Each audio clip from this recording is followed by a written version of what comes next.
The time for silence is over.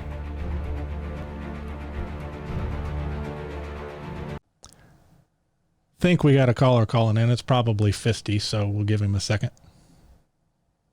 It's screening the call now.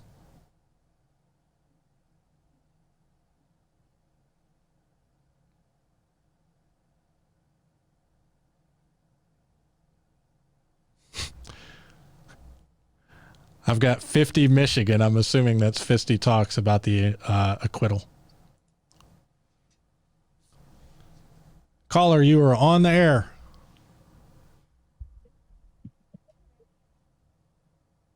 Can you hear me? There we go. Yeah, I can hear you. Sorry. Yeah, I was just laughing at 50. Yeah, no problem. It's the auto decipher, I'm sure. All right. Hello. Hello. Welcome to the show. What do you have to say?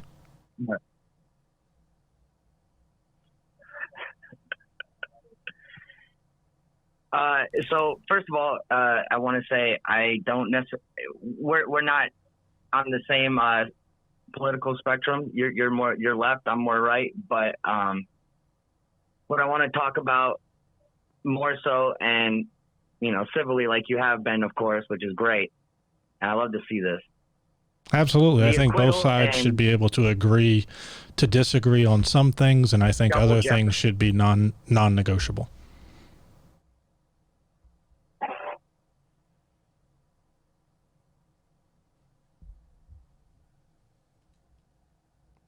So what did you want to talk about? Trump's acquittal and would double jeopardy apply to that situation because he got tried for impeachment twice, right? Correct. For two separate things. For two separate things. Okay. So double jeopardy is not relevant in this then. Okay, cool.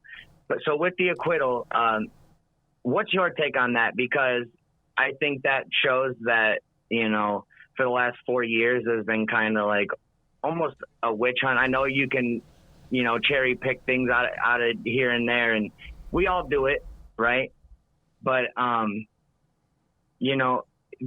do you think instead of like a negative about Trump, do you think you'd give me a positive that he did during his presidency? Just a single positive Trump did during his presidency? Single positive, multiple, it your choice. It's your show. Whatever you want to touch on. Because I'm trying to ask you this question so I can understand more so where you're sitting and understand your viewpoint a little more. No, yeah, that's certainly fair. A single positive out of Trump's campaign, I think okay, so I'll give you a positive from my point of view, and then I'll give a positive from what I think is from a conservative's point of view, because I used to be conservative, so I'll differentiate between the two. From my current, where I stand right now, I think he unmasked a lot of what had been kind of not said out loud on the conservative side of things. It's a whole lot harder to, say, oh, we're not, supporting racist policies when you have a president who's tweeting out white power. So that would be where I'm currently sitting. From a conservative standpoint and what I used to believe and be okay with, I think he made, in the eyes of a lot of conservatives, being proud of your country, like, waving the flag and, being proud of, being a Trump supporter. I think he made that okay. I think he made that more acceptable again. Okay, so all right. That was an interesting positive. I wasn't expecting that one. And so the positive from a conservative standpoint was he made being a Trump supporter okay. Yeah, so, because you never saw people, driving around with George W. Bush banners off the back of their truck, and a lot of people in this country, I would say, had a feeling that, it was somehow wrong to be a patriot or proud of being an American, or they felt like it was wrong. I mean, I saw a thing going around Facebook. I don't know how much you're on social media. That's like, I'm proud to be American, repost this. Most of you won't because you'll be afraid of being called a racist, right? To me, that has nothing to do with racist, but it's circling around all of my old friends in Louisiana and Texas. That he made it okay to be proud of your country again for a lot of people. I think that's fair. Okay. So let's run with that point for a moment, if we can. Overall, is being proud of your country necessarily a bad thing? No. Like, is it an implicitly negative thing? Excuse me. No, not remotely. I'm proud to be an American. I serve this country. I've lived all over it. Right. And I can say I know what you're talking about with the Louisiana and Texas. I used to live in just even northern Louisiana, where it's not even so crazy, but you still see some things go on. That's like, what the hell? Excuse me. Sorry, I have a problem with cussing. I apologize. No, you're fine. So do I. So awesome, that works out then. So with the race, with the positives of his presidency, would you say that, like, the highest female unemployment rate, not just for females in general, but also like black females being at an all-time low was a positive, and like black home ownership being a positive? Sure. Being at an all-time high. Yeah. But so, okay, and you said something that also kind of, which ties into this, we're talking about racist policies, and, Trump supporters saying they don't support racist policies.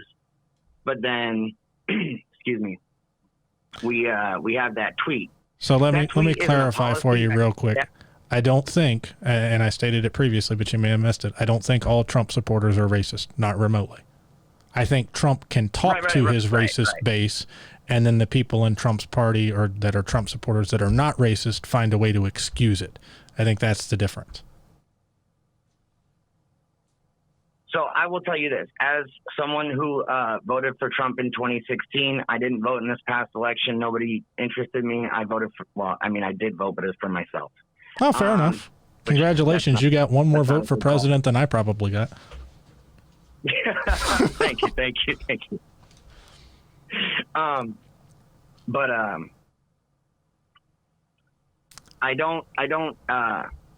I still support Trump as a person. And I think, he was a strong president in the sense of, he said what a lot of people were thinking. Whether or not he said those things the correct way or said them the wrong way, that's, kind of neither here nor there. He was strong in what he was saying.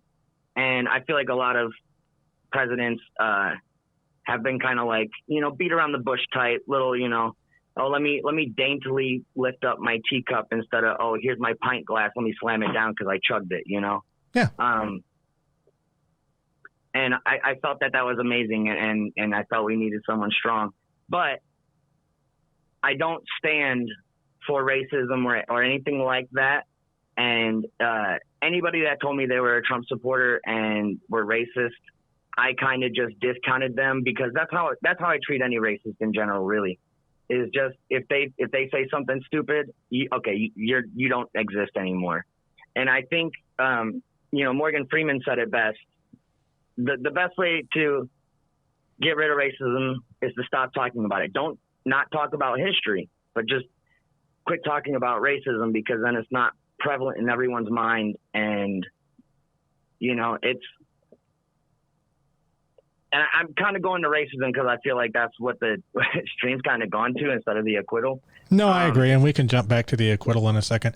I will touch on your Morgan Freeman point. I fundamentally disagree with Morgan Freeman on that point. In the United States, people being quiet has never made racism go away. It was the abolitionist. It was Harry Beecher Stowe writing Uncle Tom's Cabin. It was the entire Republican Party founding around abolition that ultimately, caused the end of slavery in the United States. Of course, we fought a big war about it. It was Martin Luther King. Right. It was Malcolm X, and it was Rosa Parks, and it was everybody in the civil rights movement who would not shut up, who would not sit down in the background, that ultimately got Jim Crow dismantled in the South. Being quiet about racism has never made it go away. Not once in this country. What it does is let the racist stuff keep going. So no, I fundamentally disagree with Morgan Freeman on that point, that just being quiet about it will make it go away. So I understand, with the references you were giving, those were the things then. But like in modern days where like, it's not really that much of a fight like it was back then. It's not as big of a fight per se. It's still a big fight. Don't get me wrong, but it's not like nobody's in chains per se anymore. Nobody's like really. Nobody's actually enslaved now. So in modern day, that's where Morgan Freeman was coming from, because that was the question. How do we stop racism today? Okay, so I'm going to pause you again for a second. Okay. Yeah, no worries. Do you think the civil rights movement was a good thing in this country? Just yes or no? Oh, of course. Okay. Of course. Nobody was in chains during the civil rights movement. Nobody was enslaved during the civil rights movement.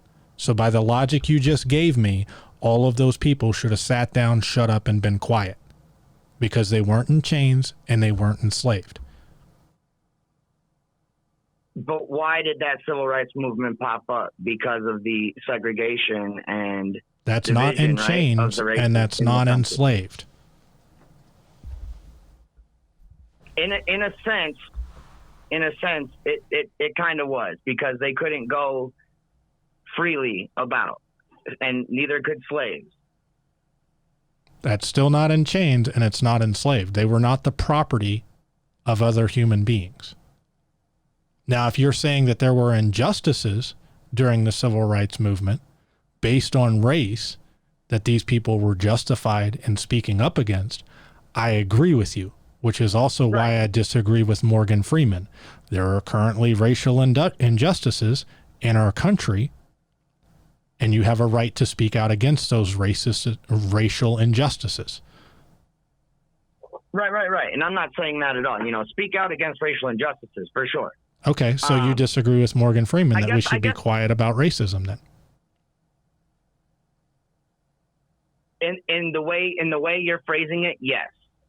Do I think that talking about racism in the way that racism has been talked about, where, like Conundrum said, if you keep saying things are racist, then racist loses that edge. Racist loses the actual poignancy of the word.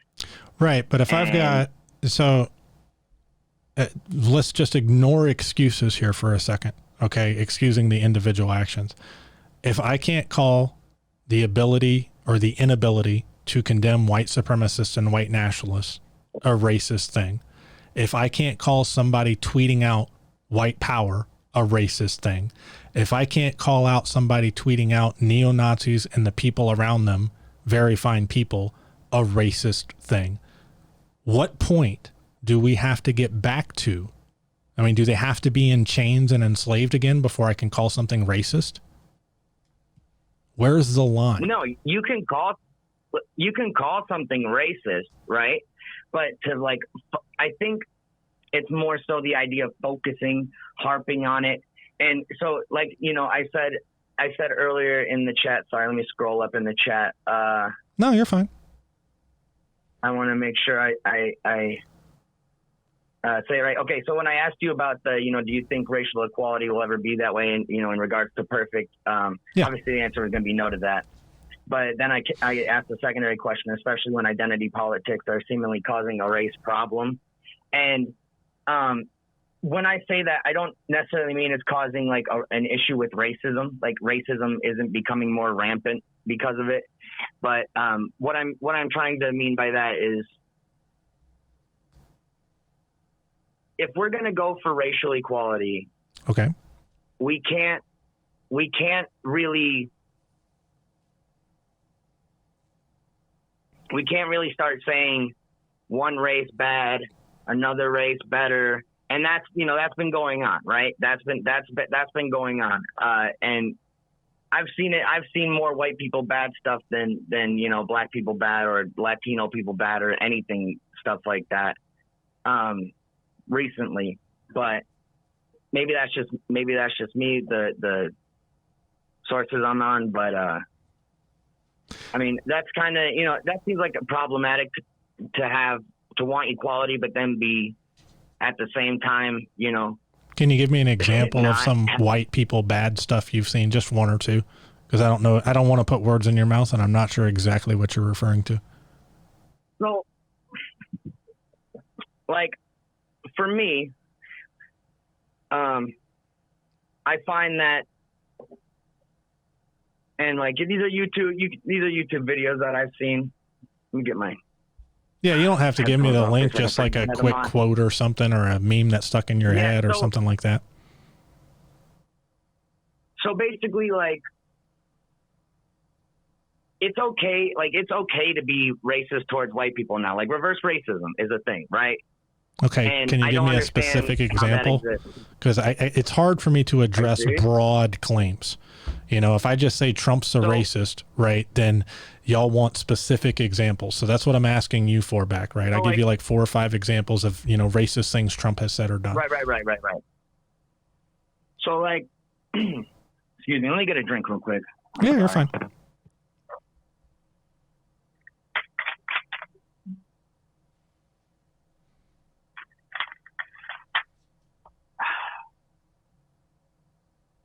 All right, sorry about that. No, you're fine. So, in terms of the reverse racism, you can look towards, like, for example, there are a lot of people that think just because you're white, you're racist. That's the white people bad mindset, and it actually permeates more than people think. Okay, like, well, I don't. I've had more are you white? Racist experience. Yeah, I am, and I've had more racist experiences with, like, black people calling me things like cracker, tackhead, and I suffer from male pattern baldness. There's nothing I can do about it. How many times have you been called cracker in the last month? I'm just curious. 10. 10? Really? Wow, I don't think I've been called cracker in probably 15, 20 years, brother. Maybe you need to hang out with some better people. It's insane, man. Oh, it's just my comings and goings, man. It's just comings and goings. But see, also too, like, if you're having a conversation and you're more conservative, you're also automatically labeled a racist now, and especially if you're a white conservative. No, I can agree with that. I can. And I think the default assumption for a lot of people is that if you're walking around in Trump gear, right? I'm just going to use that as the most recent example of, you know, easily identifiable conservative, that you are either a racist yourself or you are okay associating with racist if it furthers your political views. I think that's a default assumption from a lot of people on the progressive or left side. Yeah. And I mean, so saying progressive after hearing that statement, is that very progressive though? Like, cause that's always been my thing. Like, you know, the left wants to talk about progression, but then it seems like in a lot of places with left policies, like, I live in Michigan, and it's a Democratic state. Yeah. Has been for a while. Trump, won in 2016 on a chin hair, but yeah, we're not doing great. I think a lot of the old industrial belt is not doing great. I would agree with that. It's not so much the fact that it's the old industrial belt. It's the Democratic policies and stuff that have come into play, right? It's the Democratic policies. So correct me if I'm wrong, but the industrial belt, Michigan, was like cranking back in the 50s and 60s, right? Yeah, all the way into the 80s. Okay, so back when you had, 91% tax rates on the top 1% in this country, back when you had strong unions, back before we started cutting taxes on the super wealthy and letting jobs go everywhere and everything was a neoliberal policy. I mean, don't get me wrong. I'm not like a dyed-in-the-blue Democrat. I'm a Bernie Sanders, Elizabeth Warren type Democrat, right? So I think we need to get back to having a true labor type party. I mean, that's where I think we need to get to, which would bring back those types of jobs. And if you're going to end up automating everything, then I think we need an extremely strong safety net. Now, let me ask you a hypothetical. I mean, $15 an hour doesn't apply. I think it needs to be stronger than that. If you go over to Denmark, you're looking at $22 an hour minimum wage, and that's with their health care already provided, their college tuition already provided. I mean, there are a lot of countries doing a lot better than us in a lot of areas. And I think we can learn and steal those ideas. On that, okay, so let's just apply it to your state, brother.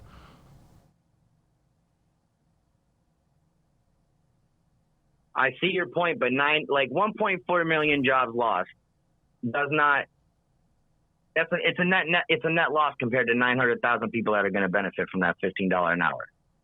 And overall, it's going to be an even bigger net loss because that $15 an hour is going to create a huge amount of inflation, which will then just put the livable wage back at where it was, seemingly nothing.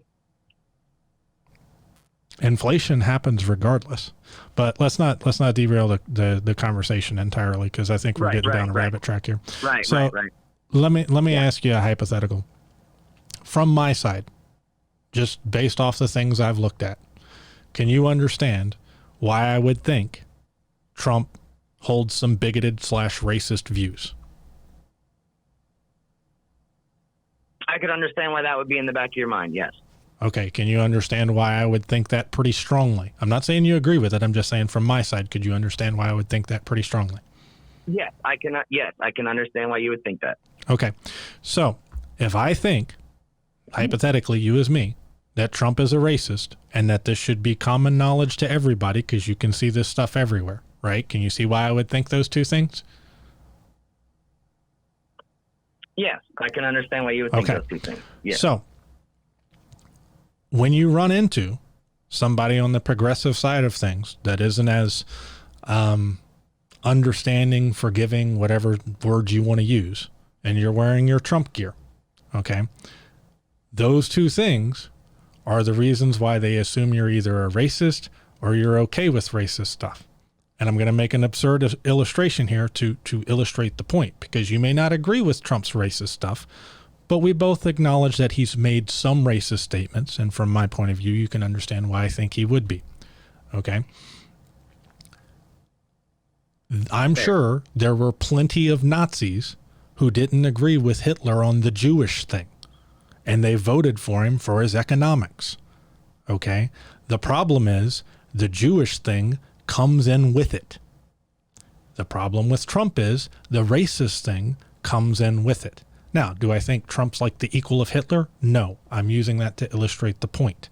Okay. That's why a lot of people assume you are okay with this, or that you are a racist yourself. And that's why they have a serious issue with it.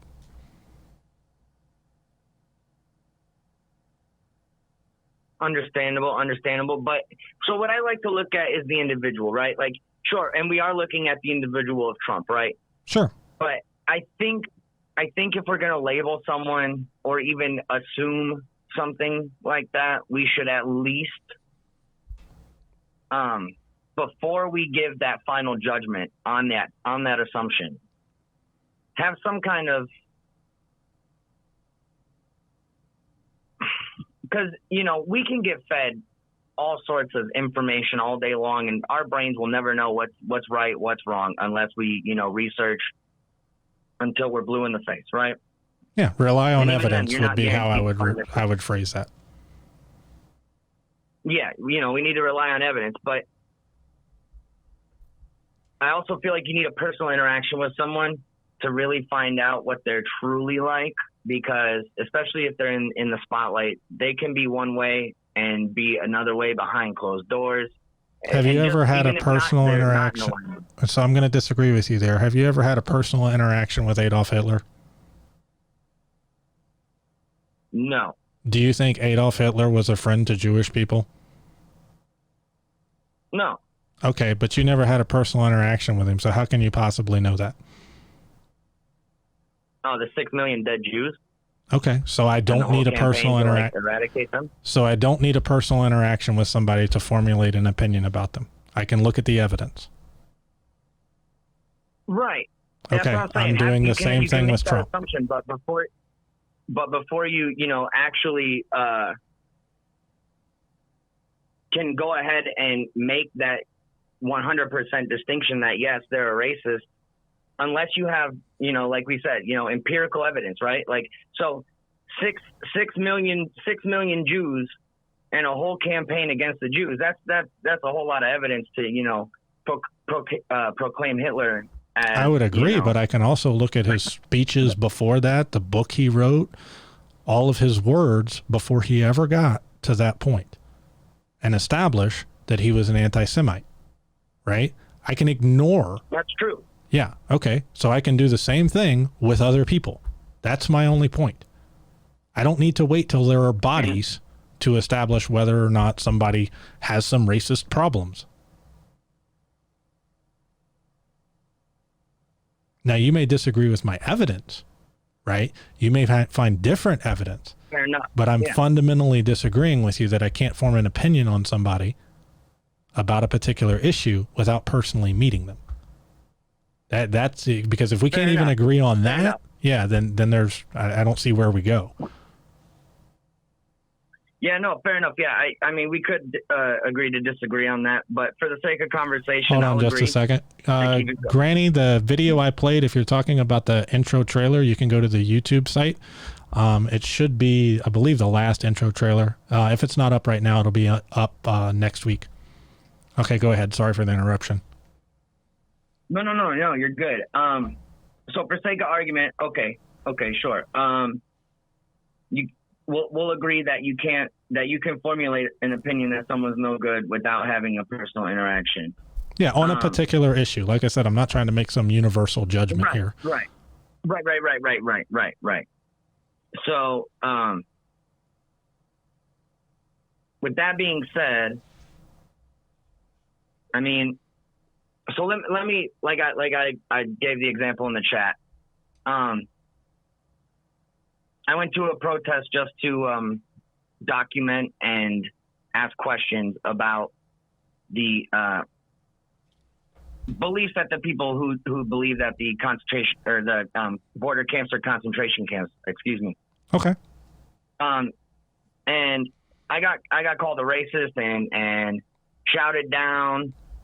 Granny's actually seen the video. It was insane, and I was just really going to understand the viewpoint. Because that's one thing I really like to do, especially with like political beliefs, is try and understand the viewpoint. Yeah, certainly. I do the same thing. I understand. Now, let me ask you a question, though, so I can kind of get some context for this. When you went to go do your video, were you like dressed like me in non-political gear, or were you decked out with like all the Trump stuff? No, I don't wear any Trump clothes or anything like that, just to avoid the bullshit. Okay, fair enough. I was dressed in like a button-up shirt and some khaki shorts. Okay. And sneakers. So you were dressed up like a off-duty reporter type thing. Yeah, and my bald head was exposed because it was hot and I didn't want to wear my hat. So I got called a skinhead, a racist, a Nazi, a fascist, all sorts of fun things. And none of those people know me, right? And the news was there, of course. And they called me a counter-protester. I wasn't even there to counter-protest. I was just there to ask questions. So now I'm under a light here in this state, where I'm a pile of trash. And so I guess I'm coming from a personal thing where like you should have a personal interaction with someone. I guess that's why I'm more for that, because of that personal interaction. I can understand that, but I mean, have you had any personal interactions with Donald J. Trump? Like you sat down with the man and had a drink and a beer? No, and I can't make any personal deductions. Did you vote for him in 2016? Yes. And you never had a beer with him? No. So you made the fact that he was a businessman. So you made a decision on his policies without any kind of personal interaction with the man. Yeah, I made a decision on his policies. Okay, so how is that any different than where I'm coming from? Because they're the policies. They're policies put in place. They're not the man himself. I guess is the difference, the distinction. Okay, so I have an issue with Trump's policy of tweeting white supremacist shit and being unable to denounce it. And that's fair. And Okay. you're allowed to have that belief. And I have no issue with you having that belief. Okay. I mean, let me be very clear, then I'll let you wrap up. Okay. Yeah. I don't think that like Trump is some neo-Nazi Klansman going to secret rallies at night. I think he's probably a little bit of a bigot and holds some slightly racist stuff sometimes, right? For the most part, I think he just finds it useful. Those people vote. If you honestly think that, you know, black people are going to take over the country and like destroy white people and the white race and the white genocide's a real thing, if you honestly believe all that shit, you're very motivated to vote. Never. No, I'm not saying you personally, but I'm saying the hypothetical guy that believes that shit. I know. Yeah. They're going to show up to vote for the primary for dog catcher in their city, right? Nobody else is going to. So it makes sense to talk kind of to those people to get them to vote. The problem is they start getting elected, like the Marjorie Taylor Greens that, you know, think that Sandy Hook massacre is fake and that, you know, the California wildfires were, you know, created by Jewish space lasers, which I'm not making up. She did. Okay. And then when the rest of the party. No, I know that. Well, here's the problem I have with where this is going. Okay. Congress didn't even vote to boot her out of Congress. They voted to make her not the head of the committee for education. Okay. 11 Republican congressmen voted to remove her from being that, you know, on the committee for education. Call me crazy, but I think somebody who thinks Jewish space lasers are a real thing shouldn't be in Congress, much less leading a committee. Out of 210 Republican congresspeople, 11 voted to remove her. That's 5.5%. Okay. That means 94.5% are okay with Jewish space laser girl being a part of their party openly. Right. So, okay. So with that being said about, you know, pandering to the racists and stuff to get votes, what makes the Democrats pandering to minorities and people of color any different? Give me a specific instance. All right. I posted a quote in chat and I asked who said it. It says, well, I tell you what, if you have a problem figuring out whether you're for me or Trump, then you ain't black. Can you tell me who said that? Yeah, that was Joe Biden on a predominantly black audience radio show or podcast, if I remember correctly, out of New York City, if I remember right.